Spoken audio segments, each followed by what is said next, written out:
똑같은 음식점을 해도요, 유난히 잘 되는 집이 있습니다. 그죠? 똑같은 옷가게를 해도 똑같은 옷을 팔아도 유난히 잘 되는 집이 있어요. 그거는 그 장사하는 사람에게만 있는 특별한 비법, 비결이기 때문에 그렇습니다. 똑같은 선생님에게서 똑같은 교실에서 같은 시간에 지능지수는 비슷한데 공부를 해도 거기에서 1등부터 60등이 나오게 돼 있어요. 거기에도 마찬가지로 뭐가 있느냐면 비법이 있는 것이에요. 요셉이나 다니엘이 성사의 길이 빛날 사람으로 기록이 되어 있는 것은 이 두 사람에게는 아주 독특한 비밀이 있었어요. 그래서 이 비밀을 알고 이 비밀을 최대한도로 잘 생활에 적용을 했기 때문에 요셉일 수 있었고 다니엘일 수가 있었던 것입니다.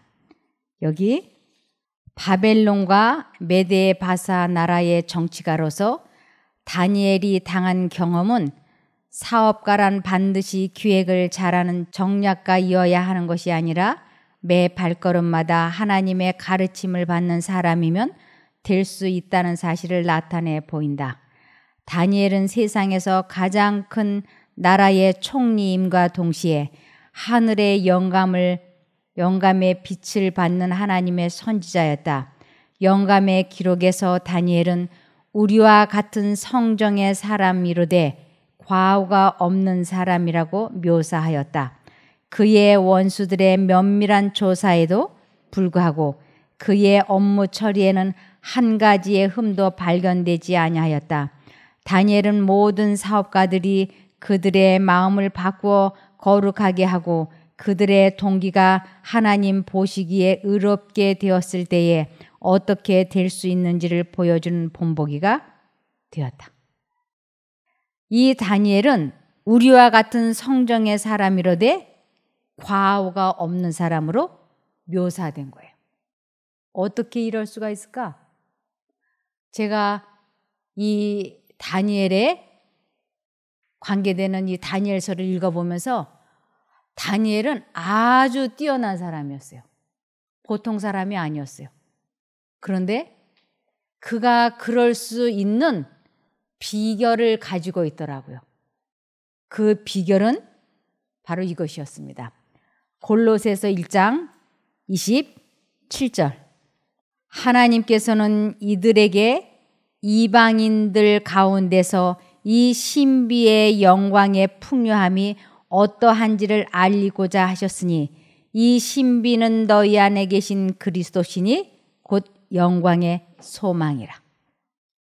이방인들 가운데 살면서 그 마음 속에 하나님을 모시면 어떻게 되는지를 알려주는 것을 비밀이라고 그랬어요. 하나님을 어떻게 마음에 모시는가? 이것이 그 비밀인 거예요. 여기 계신 분들은 이 비밀을 참 자세히 많이 배우셨어요. 그래서 그 비밀을 활용해 보기 시작을 하면 많은 도움을 받으실 거예요. 그래서 이 마음속에 그리스도를 모시는 것을 실제 생애에 적용하고 실천을 해보면 이렇게 될 거라고 말씀하셨습니다. 하늘의 요구를 엄격하게 순종하면 영적 축복은 물론 현세적 축복도 받게 된다. 하나님께 대한 그의 충성심이 확고부동하고 사리 사욕의 지배에 굴하지 아니한 다니엘은 그의 고상한 품격과 변함없는 성실로 아직 청년의 때에 그를 감독하는 이방 관원의 은혜와 긍휼을 입었다. 동일한 특징이 그의 후년의 생애에서도 나타났다. 그는 빠른 템포로 바벨론 나라의 총리의 직분에 올랐다.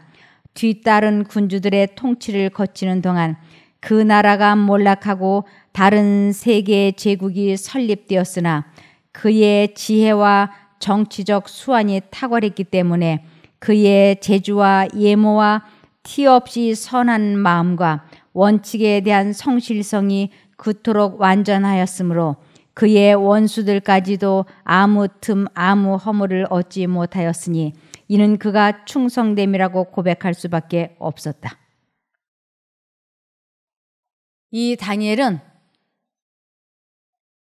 그 마음에 하나님을 모시는 비밀을 터득했고, 그리고 마음 속에 너희 속에서 시작하신 그리스도의 일을 그는 끝까지 잘 선택해서 완수했어요. 그러면 하늘의 요구를 엄격하게 순종하면 영적 축복은 물론 현세적 축복도 받게 된다 그랬는데, 이 다니엘은 하나님의 뜻대로 계속 하나님께서 마음에 말씀하시면 선택하고 그래서 그는 아주 급속도로 바벨론에서 최고위직에 올라갔던 정치가입니다. 그래서 우리들 마음속에 하나님을 모신다고 하는 것, 이것이 얼마나 중요한 건지 몰라요. 하나님을 믿는다고 하면서 자기 자신의 생각을 통제시키고 있지 못하다면 지금 나는 하나님과 분리되어 있는 상태라고 봐도 과언이 아니에요. 하나님과 마음이 연합이 되면 머릿속에서 잡념이 단절되기 시작을 합니다. 그래서 이 마음속에 끊임없이 떠오르는 그 생각들이 단절되면서 심신이 회복되는 것을 경험할 수가 있어요. 우리들은 누구나 다 어렸을 때 트라우마라고 하는 게 있어요. 그게 없는 사람이 누가 있겠어요? 남녀노소 누구에게나 다 트라우마가 있을 수 있어요. 그런데 그것에 관심을 갖고 그것에 연연해하고 그것에 얽매이면 불쌍한 사람이 돼요. 그러한 트라우마가, 그러한 좋지 않은 강박증이 치고 들어올 때 어떻게 하면 거기에서 해방될 수 있는지를 이제 체험해 보는 것을 하나님을 안다, 하나님을 믿는다, 하나님을 사랑한다라고 하는 것이. 그 좋지 않은 생각이 툭 치고 들어오는 것이 잡념이에요. 그럴 때 그 툭 치고 들어오는 생각이 있을 때 그 생각은 내가 만들어서 하는 것이 아니고 외부에서 주입시키는 것이니까 내가 이 생각을 받아들이지 않겠다. 굳게 결심을 하고 하나님을 부르기 시작을 하는 것이에요. 우리 마음속에 두 가지 생각이 들어옵니다. 어렸을 때 그 눈물 없이는 말할 수 없는 가슴 아픈 일들이라든가, 아니면 그 생각만 하면 지금도 몸이 부들부들 떨리는 분노라든가, 아니면 그 생각만 하면 지금도 두렵다든지, 이러한 그 무엇들이 우리 모두에게는 다 있는 것이에요. 그런데 그 생각이 이렇게 툭 치고 들어올 때 하나님께서는 우리 마음에 이렇게 말씀하셨어요. 대부분이. 아, 이 생각하면 안 되는데. 이렇게.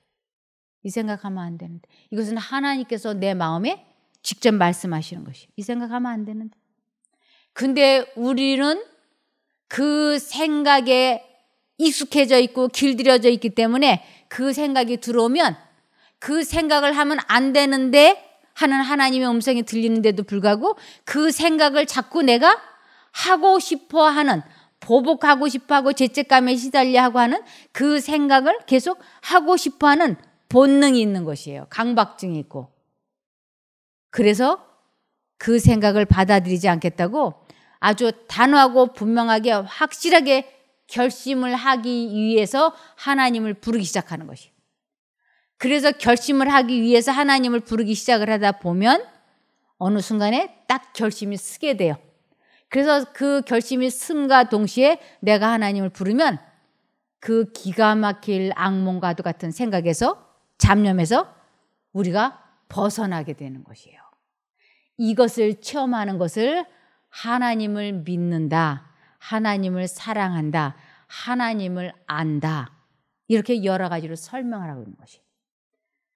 하나님을 믿는다고 하면서 이러한 것이 되고 있지 않으면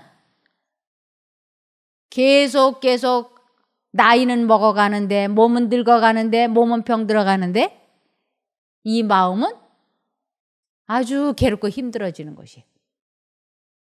근데 하나님께서는 우리들에게 이런 어려움이 있을 때 나를 부르라. 내가 너를 도와주겠다. 건져주겠다. 하나님이 약속을 하셨는데도 그 약속을 귀뚱으로 듣는 거예요. 그리고는 그 생각이 들어오면 그냥 하는 거예요. 그 생각을 그냥. 그러면 한 달 전이나 1년 전이나 오늘이나 우리의 성격과 우리의 품성은 전혀 변화되지 않을 뿐만 아니라 우리의 모든 것도 하나도 바뀌지 않아요. 질병도 회복되지 않고 그저 겨우겨우 연명해가는 수준. 그런데 우리가 그 기가 막힐 웅덩이와 수렁, 그 트라우마, 어렸을 때 그 기억들, 분노, 슬픔, 좌절, 낙담, 열등감, 고통, 죄책감, 이러한 것들로부터 우리가 벗어나기 위하여 하나님을 부르기 시작을 하는 것이에요. 부르는 중간에 우리 마음에 결심이 서게 되고, 결심이 섰을 때 하나님을 진심으로 부르면 우리는 그 악몽 같은 생각에서 해방되어지는 것입니다. 이것을 이 다니엘이 알았던 거예요. 10대에 남의 나라의 포로로 붙잡혀간 사람의 심정이 어떠할까요? 우리는 포로가 안 되어봐서 모르죠. 포로라고 하는 것은 노예잖아요. 파리 목숨 같아서 언제 어느 때 이 생명이 없어질지 모르는 풍전등화와 같은 입장이죠. 그가 하나님을 믿지 않았다면 그런 밤마다 자기를 잡으러 오는 군인들에게 안 잡히려고 도망가는 꿈을 꾸다가 깬다든지, 포로들에게 잡혀서 두 손 묶여서 질질 끌려가는 악몽을 꾼다든지 그랬을 거예요. 그러나 그는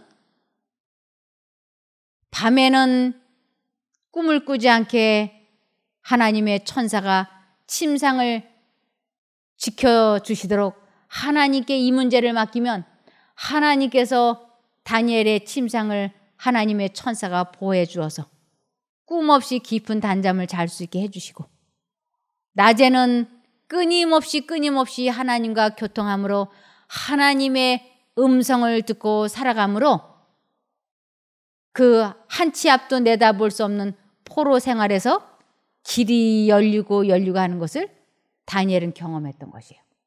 그래서 드디어 어디까지 올라갔는가? 다니엘 5장 30절. 그날 밤에 갈대아 왕 벨사살이 죽임을 당하였고 메대 사람 다리오가 나라를 얻었는데 때에 다리오는 62세였더라. 젊은 나이는 아니지만 그래도 62세는 꽤 괜찮은 나이인데 이때 다리오가 왕이 되었어요. 이때 이 다니엘의 나이는 80대쯤 됐어요. 왜냐하면 바벨론에 붙잡혀 온 지 60여 년이 지났어요. 근데 그때 그의 나이가 10대였어요. 그러면 17세로 치고 60여 년이면 벌써 17세 더하기 60여 년이면 벌써 몇 살이에요? 70대에서 80대.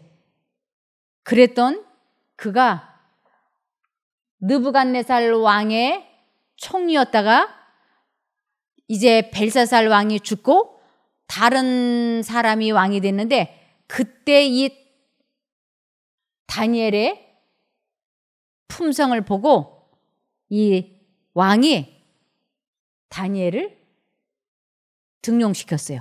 보시겠습니다. 메대 사람 다리오는 이전에 바벨론의 통치자들이 차지하고 있던 보좌를 취한 후에 그 정부를 재조직하기 시작하였다.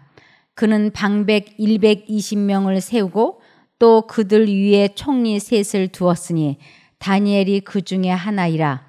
이는 방백들로 총리에게 자기의 직무를 보고하게 하여 왕에게 손해가 없게 하려 함이었더라.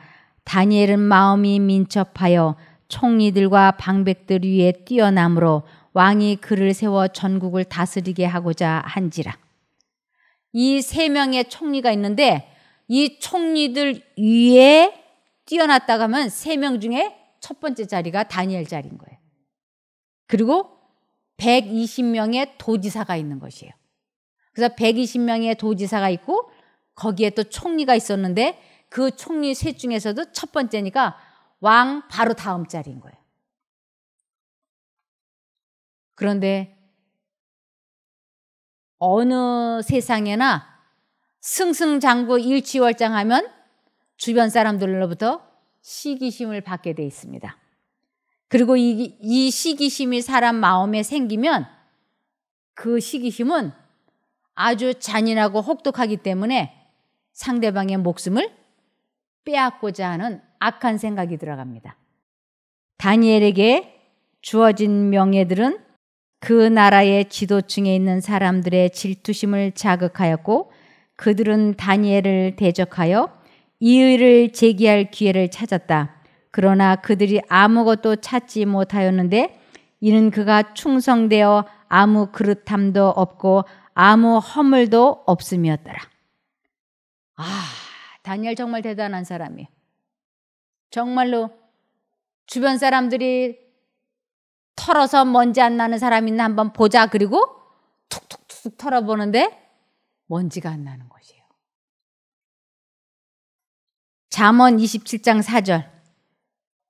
부는 잔인하고 노는 창수 같거니와 투기 앞에야 누가 서리요. 분도 잔인하고 노도 급하게 밀려오는 것 같지만 이 마음속에 질투심, 투기심을 갖고 있는 사람 앞에서는 살아남을 사람이 없다고 하는 것이에요. 그만큼 이 시기 질투심은 아주 잔인한 것입니다. 그래서 그 마음에 질투심이 있으면 상대방을 미워하게 되잖아요.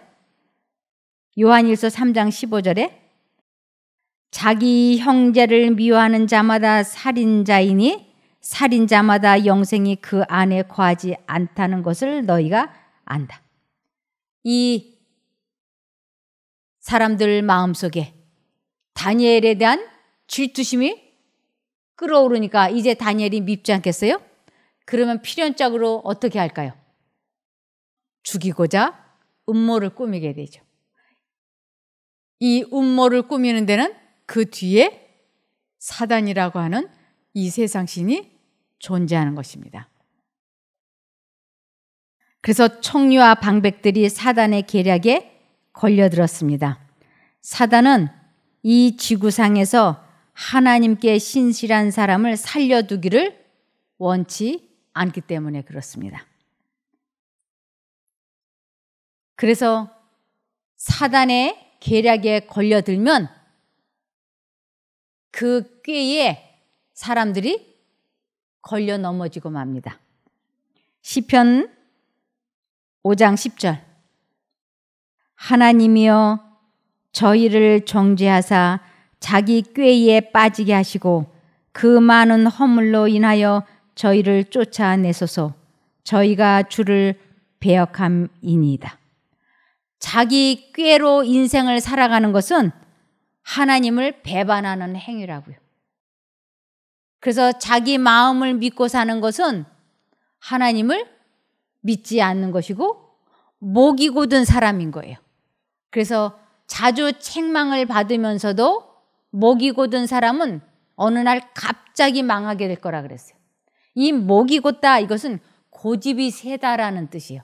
자주 책망을 받았다고 하는 것은 양심의 가책을 하나님께서 양심에 자꾸 생각을 넣어주시는 것이에요. 이러면 안 되는데 이러면 안 되는데 그러는데도 고집을 부리면 어느 날 갑자기 벨사살 왕에게 은혜의 날이 왔던 것처럼 그 목이 곧은 사람, 그래서 끊임없이 하나님께서 돌이키고자 그 마음에 호소하시고 호소하셨지만 끝끝내 거절하면 어느 날 그의 생명이 멈춰질 수 있다고 하는 것입니다. 이제 사단이 이 방백들과 총리들을 아주 간교하게 이끌어가기 시작을 했습니다. 그 즉시 총리들과 방백들이 함께 의논해서 한 가지 방책을 생각해 냈는데 그것으로 저희가 선지자를 죽일 수 있게 되기를 바랬다. 그들은 나라 안에 있는 어떤 사람이라도 30일 동안 다리오 왕 외에 하나님께나 사람에게 무엇이든지 구하는 것을 금지하는 법령, 곧 저희가 현재 준비하고 있는 금령에 왕이 어인을 찍어주도록 요구하기로 결정하였다. 그리고 이 금령을 범하는 자는 사자굴에 던지는 형벌을 가하기로 하였다. 이 사람들 마음속에 두 가지의 생각이 들어온 것이요. 한쪽 마음으로는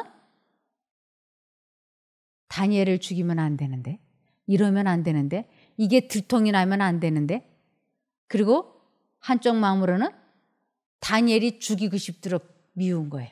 이 두 가지 생각이 왔다 갔다 하는 것입니다. 이것을 전도서 10장 2절. 지혜자의 마음은 오른편에 있고 우매자의 마음은 왼편에 있느니라. 그러면서 전도서 9장 3절. 모든 사람의 결국이 일반인 그것은 해 아래서 모든 일 중에 악한 것이니 곧 인생의 마음에 악이 가득하여 평생에 미친 마음을 품다가 후에는 죽은 자에게로 돌아가는 것이라. 이 마음에 악한 마음, 미친 마음을 품을 때 하나님께서는 이 방백과 총리들을 살리고 싶으셨어요. 이들의 결과가 어떻게 될 것은 하나님은 아셨어요. 그래서 그들 마음속에 계속 그런 계획을 세우면 안 된다고 하나님께서는 방백과 총리 마음속에 계속 역사하셨는데 사단도 계속 역사를 했는데 이들이 결국은 하나님을 거절하고 사단의 술책을 선택했던 것입니다. 그래서 다니엘서 6장 7절에서 9절입니다. 나라의 모든 총리와 총독과 도지사와 고문들과 고관들이 모여서 의논한 결과 대왕께서 한 금령을 내려 그것을 법으로 정해 주실 것을 요청하기로 합의했습니다. 그것은 지금부터 30일 동안 누구든지 왕외의 어느 신에게나 사람에게 기도하는 자를 사자굴에 던져 넣기로 한 것입니다. 그러므로 왕이시여 이제 금령을 내려 조서에 어인을 찍어서 고칠 수 없는 메디아와 페르시아의 법으로 정하십시오. 그래서 다리우스 왕은 조서에 어인을 찍어 금령을 공포하였다. 이 방백과 총리들은 이 왕의 허영심을 자극했어요. 당신같이 훌륭한 왕에게 도움을 받아야지 어디다 대고 기도하면 안 된다고 신격화 시켜준 거예요. 이 다리오 왕이 고마 그 허영심에 우쭐해가지고 이게 무엇인지 모르고 여기다가 어인을 찍어버린 것이에요. 한번 이 어인이 찍히면 이 메데베사 법은 바꿀 수 없어요. 다니엘의 원수들은 이제 여호와의 종을 해하기 위하여 완벽하게 파놓은 함정에 대하여 기뻐하면서 다리오 왕의 어전을 떠났다. 이 같은 음모를 꾸미는데 사단이 중대한 역할을 하였다. 선지자는 그 나라를 다스리는 높은 지위에 있었으므로 사단은 다니엘의 감화력이 지도층을 주관하는 자기의 지배권을 약화시키지는 않을까 염려하였다. 방백들을 충동하여 시기하고 질투하게 한 사람들은 사단의 대리자들이었고 다니엘을 멸할 계획을 하도록 작용한 자들도 그들이었다. 그리고 스스로 악의 도구가 된 방백들은 이 계획을 실천하였다. 이제 다니엘은 이것이 금령이 선포되자마자 아, 나 하나 죽이자고 이 법이 만들어졌구나. 이걸 알았어요. 나 하나 죽이자고. 다니엘 6장 10절. 다니엘은 그 조서에 어인이 찍힌 것을 알고도 자기 집으로 돌아가 예루살렘을 향해 창문을 열어둔 자기 다락방에서 전에 항상 하던 대로 하루 3번씩 무릎을 꿇고 기도하며 그의 하나님께 감사하였다. 기도하면 30일 동안 다리오 왕이 아닌 다른 것의 신에다가 기도하면 사자굴 속에 들여보낸다는 걸 다니엘은 아주 잘 알았어요. 그런데 다니엘은 금령을 만드는 그들의 악의에 찬 의도를 재빨리 알았으나 조금도 그의 행동을 바꾸지 아니하였다. 그에게 기도가 가장 필요되는 지금에 왜 그가 기도하기를 멈출 것인가? 차라리 그는 생명 그 자체를 버릴지언정 하나님의 도우심에 대한 그의 소망을 버리고자 하지 아니하였다. 그는 침착하게 방백들의 수령으로서의 의무를 수행하였고 기도의 시간에는 그의 방에 들어가 평상시의 규례를 따라 예루살렘을 향하여 열린 창문에서 하늘의 하나님께 그 소원을 아뢰었다. 그는 자신의 행동을 감추려고 노력하지 아니하였다. 다니엘은 이미 죽을 각오를 한 거예요. 사람이 이 목숨을 내놓는다는 것이 신앙생활 1년, 2년, 10년, 20년 해가지고 되는 일이 아니에요.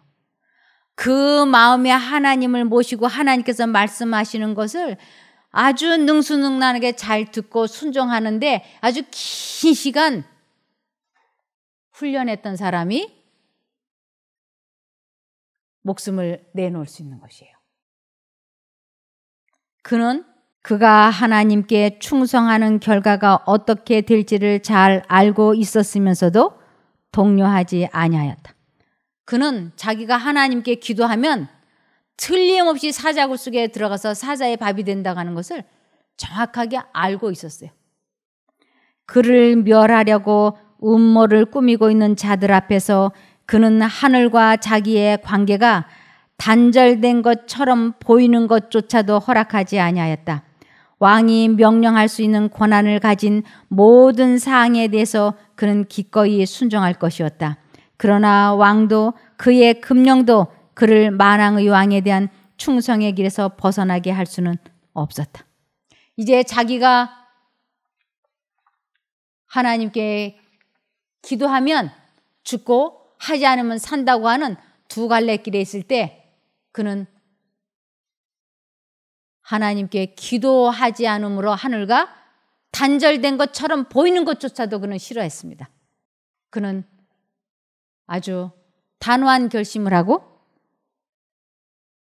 조만간에 자기가 사자밥이 될 것을 알고 그는 하나님께 충성하기로 결심했던 것입니다. 그래서 드디어 이 사람들이 다니엘을 고소하게 이르렀어요. 다니엘서 6장 13절. 그들이 왕에게 말했습니다. 왕이여, 사로잡혀온 유다 사람 다니엘이 왕께서 도장을 찍은 명령을 지키지 않고 지금도 하루 3번씩 하나님께 기도하고 있습니다. 왕은 이 말을 듣고 마음이 몹시 괴로웠습니다.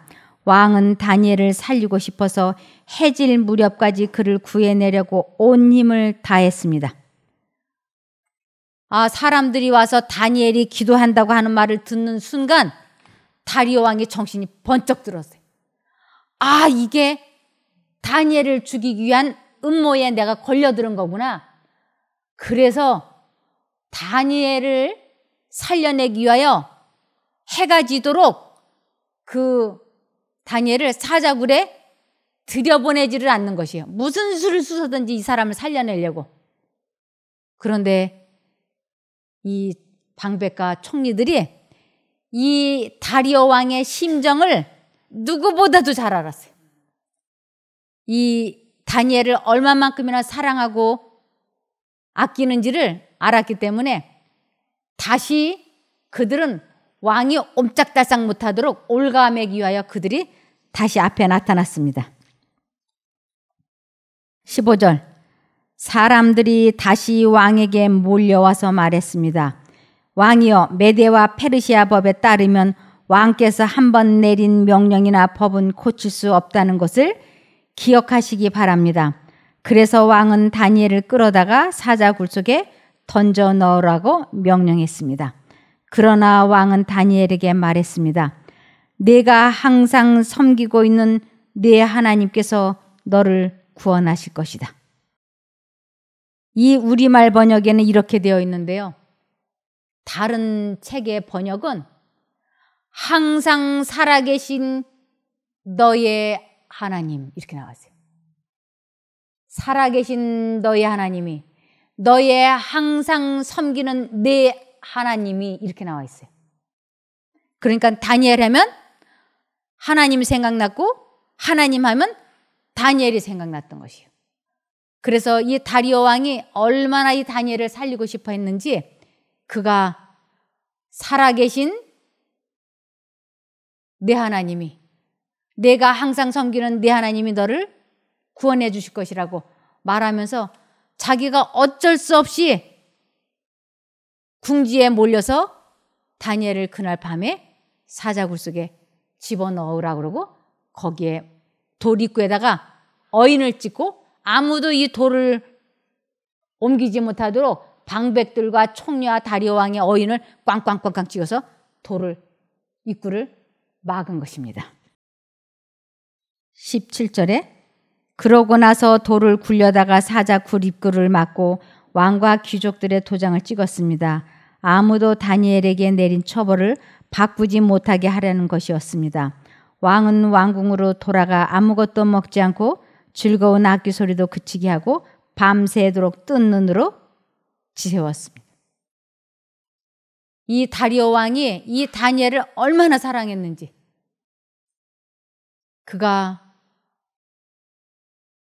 금식을 하고 밤을 새우고 새벽에 이제 다니엘이 사자굴 속에서 죽었는지 살았는지 쏜살같이 달려갔어요. 그리고 19절에 날이 새자마자 왕은 서둘러 사자굴로 달려갔습니다. 왕은 사자굴에 가까이 가서 슬피 울부짖으며 다니엘을 부르며 물었습니다. 살아계신 하나님의 종 다니엘아, 내가 항상 섬기는 내 하나님께서 너를 사자들로부터 구해 주셨느냐? 이것이 다리오 왕의 심정이었어요. 하나님이 너를 구해 주셨느냐? 그랬더니 다니엘이 그 안에서 이렇게 말했으며 대답했습니다. 다니엘서 6장 21절. 다니엘이 왕에게 고하되 왕이여 원컨대 왕은 만세수를 하옵소서.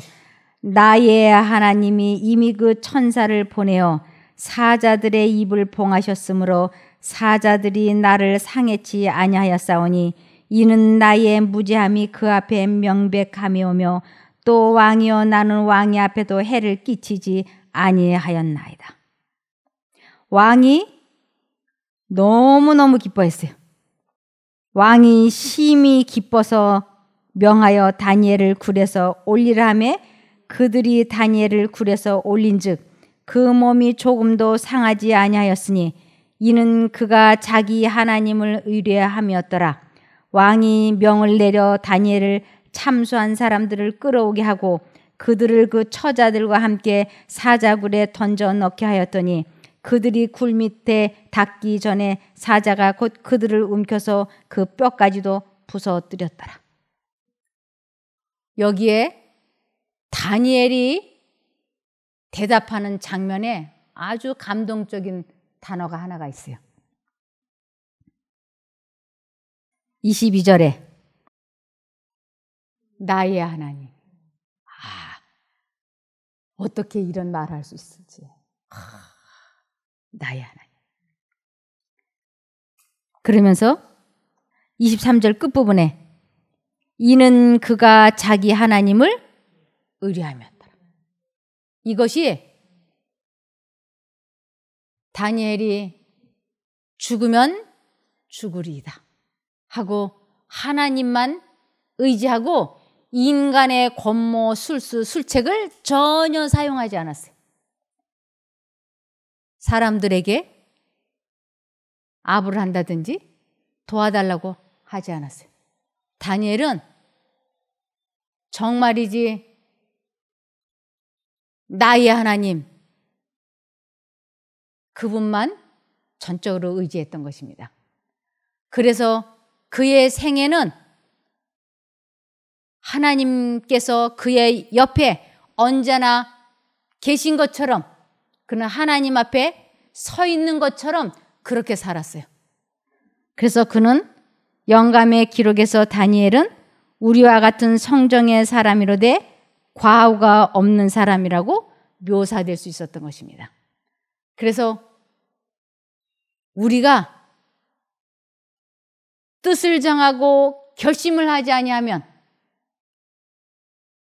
우리는 백향목 나무처럼 우뚝 서서 하나님을 섬길 수 없어요. 우리는 뜻을 정하지 않고 인생을 살게 되면 갈대 같은 사람이 됩니다. 갈대는 바람이 불면 슉 들어놓다가 바람이 지나가 나면 슉 일어나서 또 원위치 돼. 또 바람이 불면 슉 넘어갔다가 또 바람이 사라지면 또 원위치 돼. 그러나 그것은 어디까지나 갈대일 뿐이에요. 갈대는 구원이 없어요.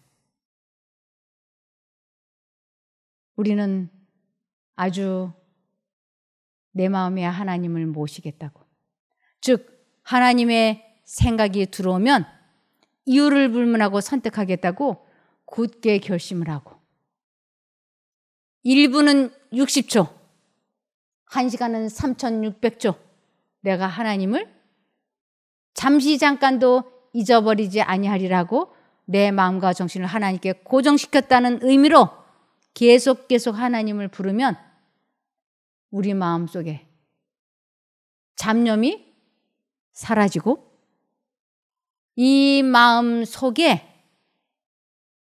가을 하늘처럼 청명한 구름 한 점이 없는 마음이 될 수 있어요. 그래서 우리 마음이 이 땅에 살면서 우리는 마음이 이미 천국이 시작될 수 있는 것입니다. 무엇을 정하면? 뜻을 정하고 결심을 해서 이 다니엘처럼 하나님을 내 마음에 모시는 이 비밀을 터득하면 우리는 인생의 신앙의 승리자가 될 수 있습니다. 그렇게 되면 마음은 천국이 되고 몸은 치료가 되고 경제력은 회복이 될 것입니다. 그렇게 되기를 기원하며 말씀을 마치겠습니다. 기도할까요? 하늘에 계신 저희들의 아버지 하나님, 저희도 다니엘처럼 살아계신 하나님을 언제나 섬기고 하나님을 온전히 의뢰할 수 있도록 도와주시옵소서. 마음의 각오와 뜻을 정하고 잠깐이라도 하나님을 놓치지 않게 하나님의 이름이 기억나고 생각나게 도와주시옵소서. 하나님의 그러한 도우심이 저희들에게 절대적으로 필요하오니 꼭 도와주시옵기를 예수님 이름으로 기도드리옵나이다. 아멘.